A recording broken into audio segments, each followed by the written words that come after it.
Episode number 23 की starting होती है और चार्ल्स रूम से बाहर निकलता है और फिर उसके पास ऑथर आती हुई उससे कहता है मिस्टर चार्ल्स सब कुछ संभाल लिया गया है। तब वो कहता है हाँ ठीक है। फिर ऑथर आगे उससे कहता है मिस्टर चार्ल्स आपने और मिस लिया ने पहले ही प्लान बना लिया था, लेकिन आपने मुझे इस बारे में नहीं बताया कि आप मुझ पर भरोसा नहीं करते हैं। इस पर चार्ल्स उससे कहता है क्योंकि मैंने उससे वादा किया था कि इस बारे में किसी को भी नहीं बताऊंगा। इस पर ऑथर कहता है अच्छा तो इसकी वजह मिस लिया थी।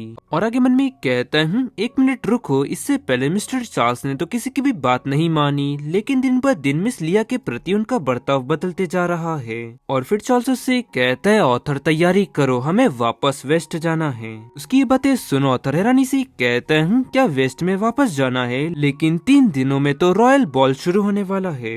तो फिर चार्ल्स कहता है हम उससे पहले वापस आ जाएंगे क्योंकि मुझे वहाँ पर जाकर एक चीज के बारे में पता लगाना है। और फिर सिर्फ में वेस्ट सिटी का कब्रिस्तान दिखाया जाता है और वहीं पर हम कुछ लोगों को देखते हैं जो कि किसी की कब्र खोद रहे होते हैं। और वहीं चार्ल्स हैरानी से मन में कहने लगता है मुझे ऐसा क्यों लग रहा है कि ये पहली बार है जब मैं किसी की कब्र के सामने खड़ा हूँ। और वहीं हम देखते हैं कि वो कब्र और किसी की नहीं है, उसकी ही वाइफ यानी कि लिया की होती है, जो कि तुमको पहले से ही पता है कि लिया ने एक अपनी नकली बॉडी बनाई थी और फिर वो सब हुआ था। और तभी अचानक उसका सर दर्द होने लगता है और फिर एक व्यक्ति आकर उससे कहता है मिस्टर चार्ल्स हमने आपके वाइफ के ताबूत को बाहर निकाल लिया है, आप उसे देख सकते हैं। और फिर चार्ल्स कहता है तुम उस ताबूत को चर्च ले चलो, उसके बाद तुम वहाँ से जा सकते हो। तब वो कहते हैं यस सर। और फिर वो हमें ताबूत के साथ चर्च में दिखाया जाता है और उस ताबूत को देखते हुए मन में कहते है लिया लिया क्या सच में तुम मर चुकी हो। और फिर सिर्फ चित्र में कुछ समय पहले का समय दिखाया जाता है जहाँ पर चर्च के फादर उसे एक लॉकेट देते हुए कहते हैं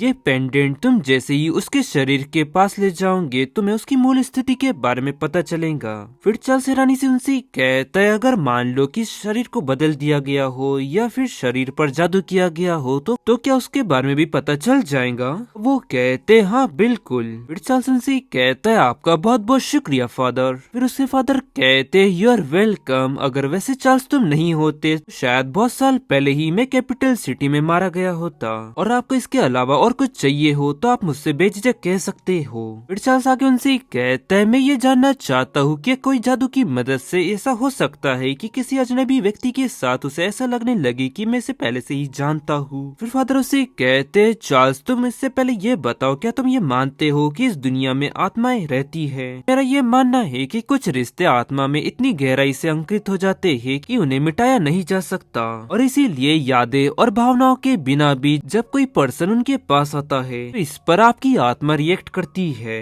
तो इसीलिए अगर तुम किसी ऐसे पर्सन से मिलते हो जिनसे तुम्हें ऐसी फीलिंग आती है तो इसका मतलब ये है कि वो तुम्हारे लिए काफी ज्यादा खास है, बस तुम्हें इस बात का खुद एहसास नहीं है।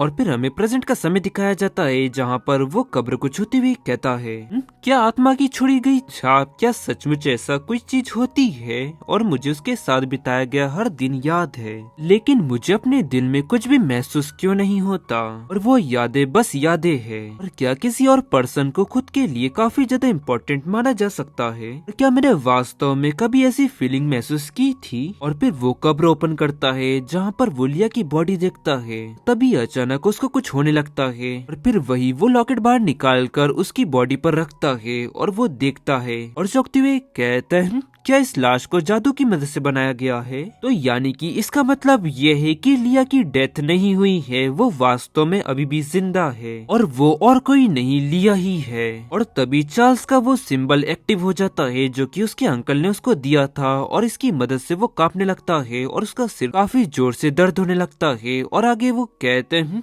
मैं ये कहाँ आ गया हूँ लिया। और वहीं लिया पीछे घूमती हुई उससे कहती है चार्ल्स आखिरकार तुम्हें मेरी याद आ ही गई, लेकिन मुझे ऐसा लगता है कि मैं बहुत ही जल्द गायब होने वाली हूँ दोबारा। और चार्ल्स उसका हाथ पकड़ते हुए कहते है नहीं नहीं प्लीज मत जाओ। और तभी अचानक वो नीचे गिर जाता है और तभी वहाँ पर उसके व्यक्ति भागकर आते हुए कहते हैं मिस्टर चार्ल्स। और दर्द में उन लोगों से वो कहते हैं बचे हुए वापसी पत्थर का इस्तेमाल करो और मुझे अभी तुरंत वापस कैपिटल सिटी ले चलो। वापसी पत्थर एक ऐसा पत्थर है जो कि जादू की मदद से तुम्हें बहुत ही जल्द कहीं और भी पहुंचा सकता है। और इस पत्थर को ग्रैंड प्रिस्ट ने उसे दिया था और फिर वो उसकी मदद से बहुत ही जल्द वहाँ पर पहुँच जाते हैं। और चार्ल्स की इस हालत को देखो तर कहते हैं उनको क्या हुआ। वो व्यक्ति उनसे कहता है मुझे इस बारे में कुछ भी नहीं पता था, लेकिन मिस्टर चार्ल्स की कब्रिस्तान में अचानक तबीयत बिगड़ गई और वहीं ऑथर उसको इस तरह हालत में देख मन में कहते हैं मिस्टर चार्ल्स को तो देखकर ऐसा लग रहा है कि जैसे श्राप का उन पर दोबारा असर हो रहा है,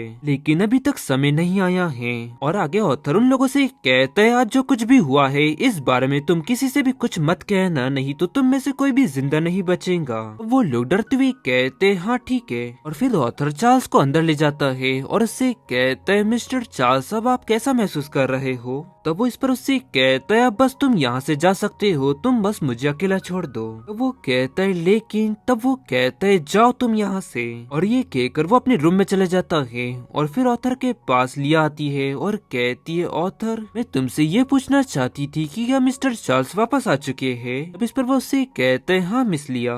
फिर लिया कहती है तो क्या मैं मिस्टर चार्ल्स से मिलने के लिए जा सकती हूँ, परसों होने वाला रॉयल बॉल के बारे में मुझे उनसे कुछ पूछना है। फिर ऑथर कहता है माफ करिएगा मिस लिया, लेकिन मिस्टर चार्ल्स को कुछ काम है, इस कारण से वो आपसे मिल नहीं पाएंगे और शायद से ऐसा भी हो सकता है कि बॉल में भी वो ना आए। अब मिस लिया आपको वापस जाकर अपने रूम में आराम करना चाहिए। की बस सुन वो उससे कहती अच्छा ये बात है क्या, चलो तुम्हारा शुक्रिया। और फिर वो वहाँ से जाते हुए मन में कहती है ये काफी ज्यादा अजीब है, चार्ल्स उस भोज में क्यों नहीं जा रहा है, उसने मुझसे वादा किया था। नहीं नहीं मैं इस मौके को अपने हाथ से नहीं जाने दे सकती, ये मौका मुझे बड़े दिन बाद मिला है। टेलीपोर्टेशन में काफी कम जादुई शक्ति का इस्तेमाल होता है और मुझे लगता है कि मेरा शरीर इसे आसानी से संभाल लेगा। और मैं चार्ल्स से कुछ जवाब चाहती हूँ और इसके लिए मुझे उससे तुरंत मिलना होगा। और फिर सिफ्ट चित्र में कुछ समय बाद चार्ल्स का रूम दिखाया जाता है जहाँ पर लिया अंदर एंटर होती हुई मन में कहती है यहाँ पर इतना अंधेरा क्यों है, क्या चार्ल्स सो गया है। और तभी अचानक एक जोरदार साउंड आता है और ये देख मन में कहती है ये साउंड कैसा।